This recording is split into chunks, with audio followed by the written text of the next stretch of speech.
John, please help her! He's pregnant!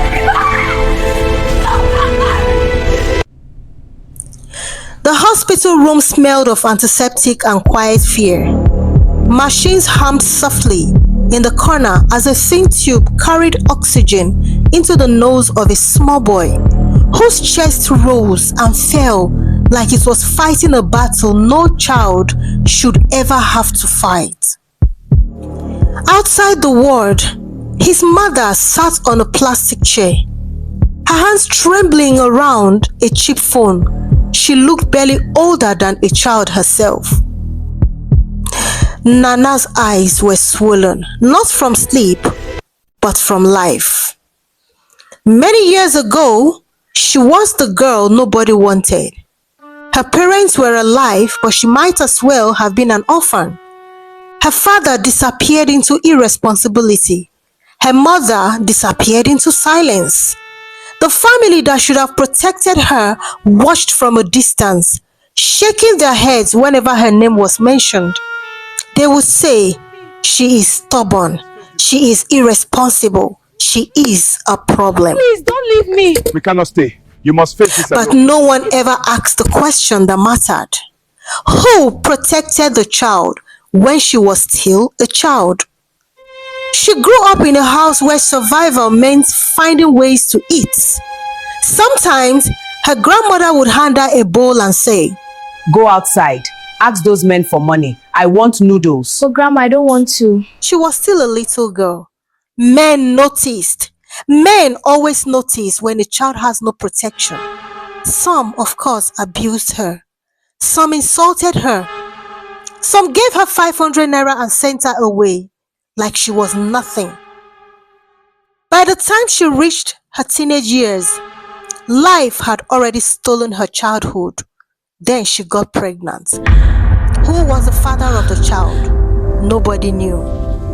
The same people who had watched her suffer suddenly became judges. "See what she has done to herself," they would say. And no one mentioned the nights she cried alone. Is this your achievement at your age? What a shame! Look at what you have brought to yourself. So irresponsible. Auntie, please. You must face this. No one mentioned the hunger. No one mentioned the men. No one thought she fought and she ran for safety. But an orphanage took her in when no one else Welcome, my would. dear. Come in. Thank you. This way. You must be tired. Inside those walls, she gave birth to a baby boy. A tiny life wrapped in blankets, crying loudly like he was announcing to the world, "I deserve to live."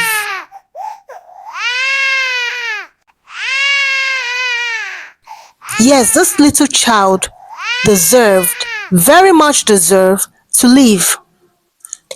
For the first time, Nana felt something stronger than shame. She felt responsibility. She held him close and whispered a promise she didn't even know how to keep.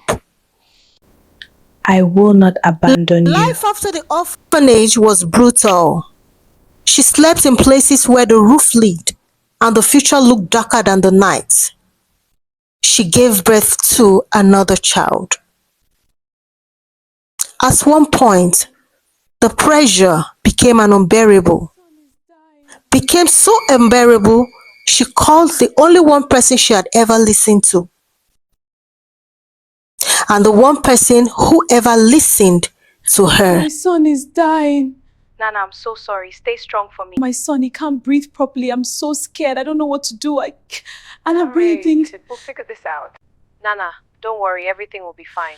I am so scared. I tried. I really tried. It's just been me. You have no guidance. No help. You're human, so no one should keep blaming you. This is not the time for that. Thank you so much. Keep fighting. Don't give up. Thanks, Auntie. You have gone through a lot, but I know the Lord your shepherd will never ever leave you.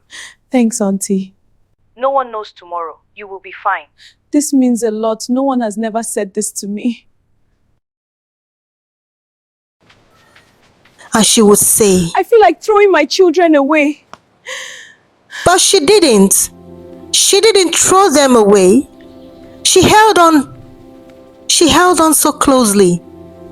Day after day, years after years, two little boys eventually held her hand and called her mother. Somehow she kept moving. Somehow she kept trying. And then, by what felt like a miracle, an opportunity came.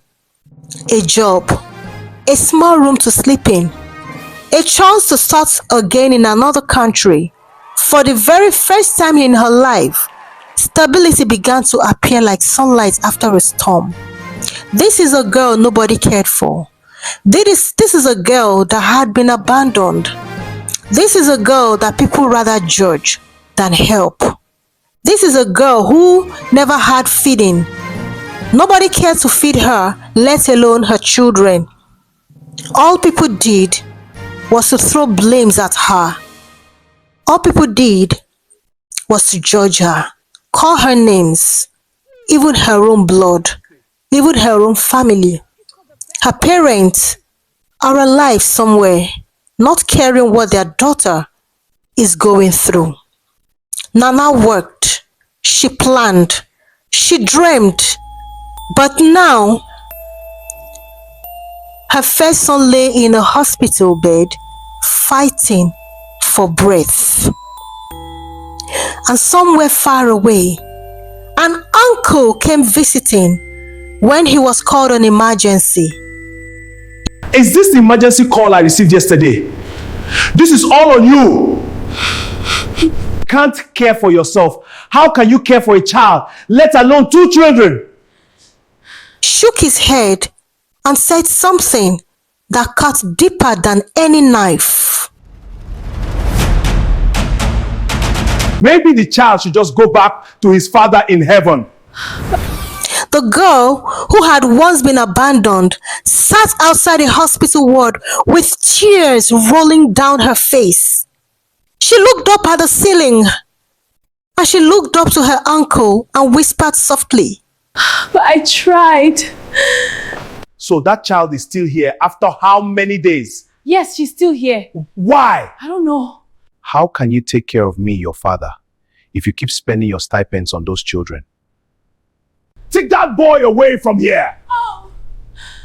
The machines continued with steady rhythm inside the room, and for the first time in many years, the world seemed to pause and ask a question it had ignored for too long. When a child grows up without love, who is really responsible for the wounds they carry into adulthood? They say it takes a village to raise a child, but the entire village failed Nana, and she had to live with that. She carried the pain, she carried the trauma, she made her mistakes. I feel like throwing. But who should have cared for this child? Who brought her into life in the first place? Did she ask for any of those things? But indeed, the deed had happened. Then what next? If you love the story, and if this story touches you or means anything at all to you, kindly please follow me, subscribe to my channel, like this video, comment your opinion, share, and let me know if you'd like me to continue, because this story continues. If you want to see the remaining part of the story, how Nana lived her life, what truly happened to her child, and how her life all happened and how it all ended. If you want to know the next phase of Nana's story, kindly comment and then I will tell you the story in full. Thanks for listening to me, and we shall come back to this.